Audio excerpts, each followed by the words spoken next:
If you're a husband, if you're a father, and you feel like you're lacking energy, you're lacking focus, you're lacking clarity, you're drifting around, this is not because of some sudden occurrence. The analogy that I love so much is that of a balloon, because when you are filled up with helium, you are light, you are clear, you can see from a high perspective, you feel close to God, you feel just close to the sun, things are good. But these slow leaks bring us back to the ground and make us feel heavier and heavier until we start to wither and rot and die. It's not a mistake. It can be repairable. You can patch these leaks. That's what we're going to get into today. Hey, everybody. My name is Andrew Love. And if you don't know, this adaptation world that I'm creating is to help you be adaptable. Because so many people out there are waiting for success to define them, but they haven't defined success. So you realize that you feel like a failure often as a dad because you're going by some weird metric that you haven't ever defined. And it's usually based off of like, I'm not rich enough, or I'm not cool enough, or whatever the case may be. I don't have enough leather jackets, this kind of stuff. But in fact, we can never win that game because we haven't defined it. The moment that you start to define success and start to work towards that, you're golden, right? You start to regain power because now you're playing within parameters that you can win.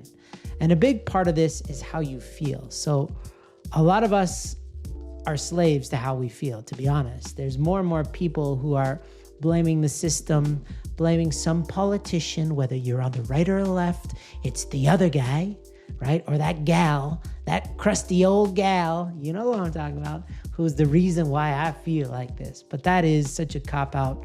We should never let our environment define us.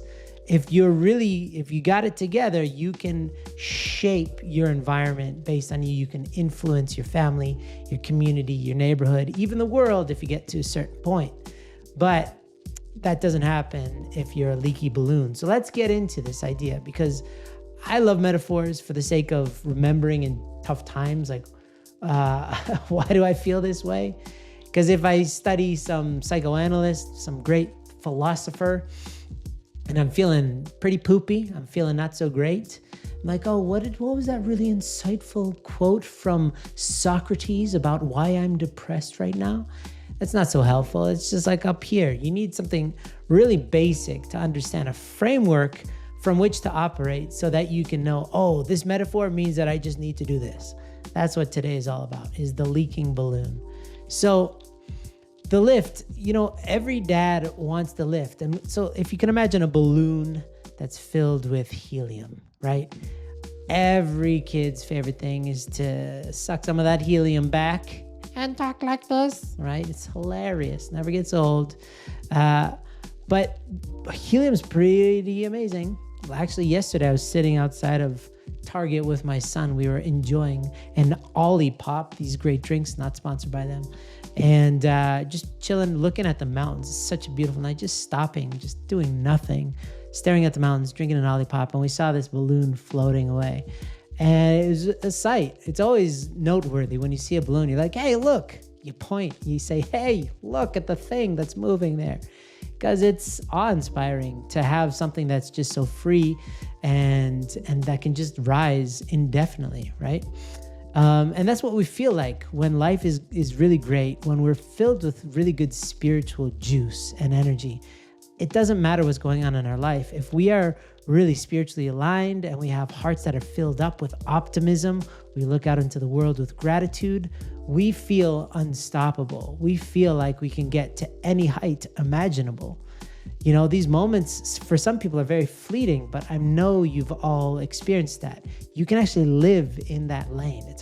It's a lot to maintain, but it is possible, okay?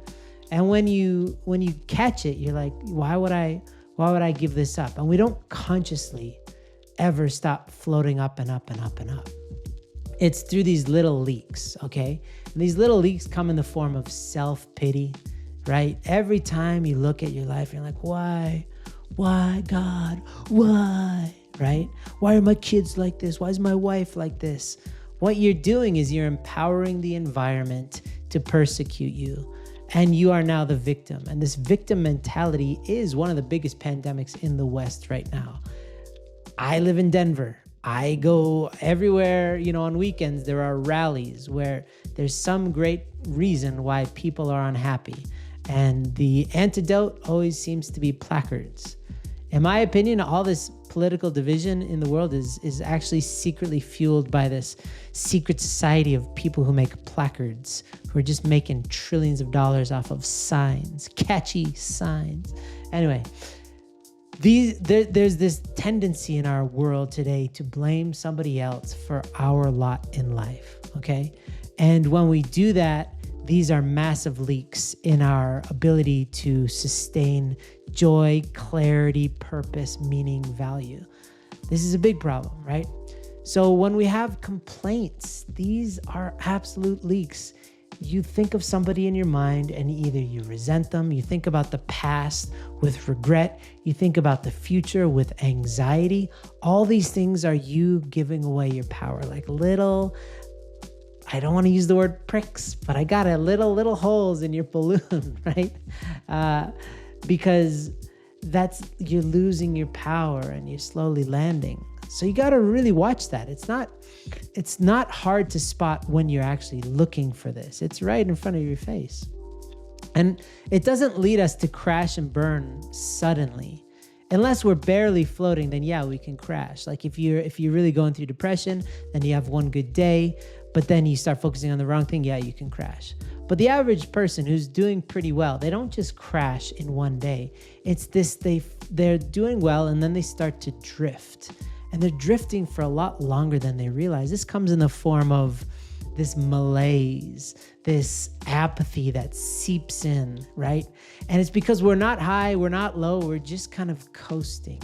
And you see that again in the balloons. They first ascend rapidly, but I don't know if you've ever seen a balloon that's been up in the sky for a while and it starts to descend. You never see a balloon just like fall to the ground. You see them slowly weighting and losing strength. And that's us. As you start, the feeling as a father and a husband, as you start to look at your family and you don't feel love, you don't feel gratitude, you just kind of look at them and you're like, who are these people, right? Or you start to kind of grumble a little bit about, oh, why are they like this? Why is she like this? You start thinking about your job. They don't respect me. They don't trust me. This starts to wash over. It's not negative, but there's a ceiling on your positive. And the ceiling starts to lower and lower. This is your gravitational pull.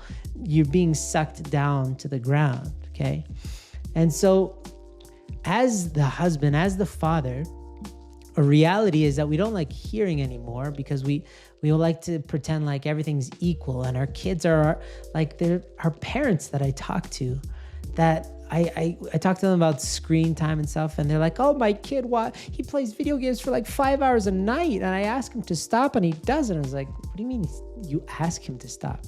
You're supposed to be like the spiritual head, not just the dictator, but like, yo, this is how much time you have per week, and this is why, and this is your responsibility, and etc. You create the framework for their growth.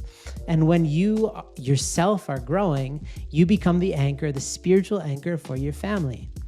I mean, yes, there are some dynamics between husbands and wives where the wives are really kind of the powerhouse and the man is a little bit more timid. I'm not here to comment on that, but we know that like the testosterone is what gets us to Mars. It's this crazy energy that boys have. You can see it in little boys where you leave them alone for 5 seconds and they start wrestling. I was just watching my kids. I have 3 boys. Watching them in public, they love to wrestle. The girls don't go straight to wrestling. You know what I mean? And that is unharnessed and like wild. Yeah, it hurts people. It needs to be in check. But when you harness that, it's what can do great things, right? It can start wars, but it can also invent electricity and the like, right? So I think it's a really, really important point that our family needs us to harness this energy, this masculine energy, in order to be there and consistent and to be the discipline, to show them what it's like to perpetually float higher and higher to new heights, right? But when we're down, they're kind of looking at us and they're waiting for us. And when we're stuck, they're stuck in many ways. So If you want to seal it, you have to find the puncture. Name the leak. What is it that is causing you to leak energy out? Is it you're not exercising enough? It can be as basic as that sometimes. I just need to move my body more. I need to go to the gym. I need to just exercise more. It does a lot for your mental health. It does a lot just for movement in your internal world, right? But it could be more than that. In most cases it is. It could be, you're dwelling on the past. You're anxious about the future.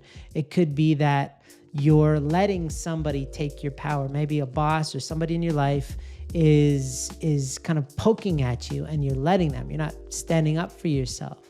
It could be so many different things, but you have to find the leak, name it, and own it and be like, this is happening, okay?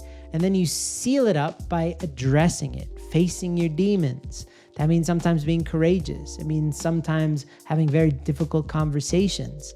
Sometimes it means saying, I'm sorry, right?